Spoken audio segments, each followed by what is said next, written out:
Sumabay pa sa pagtaas ng temperatura ang kabi-kabilang sunog.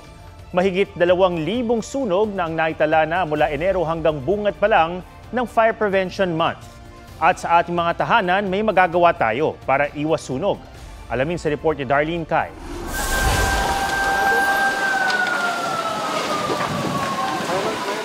Sa kapal ng usok at hindi ng init habang nasusunog ang mga bahay sa Daang Tubo Barangay UP Campus sa Quezon City kanina, may mga nahirapang huminga at nawalan pa ng malay.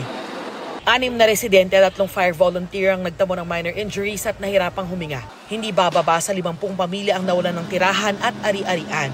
Yung pera po na iniipon ko sa bahay na pampagamot ng kapatid ko na may cancer patient, nagsunog po.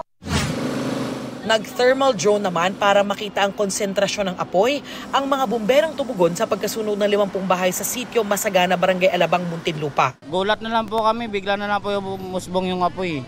Buti na may nagising sa amin isang tao. Naginising kami na na nasusunog na daw yung kabilang bahay. Inabot ng 2 oras ang pag-apula.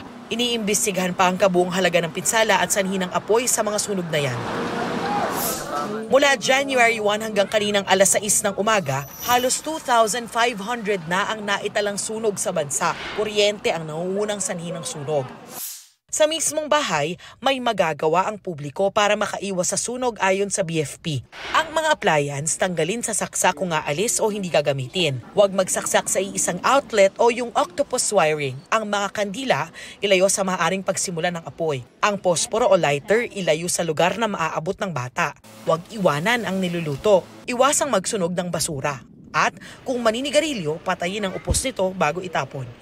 Darlene Kai, nagbabalita para sa GMA Integrated News.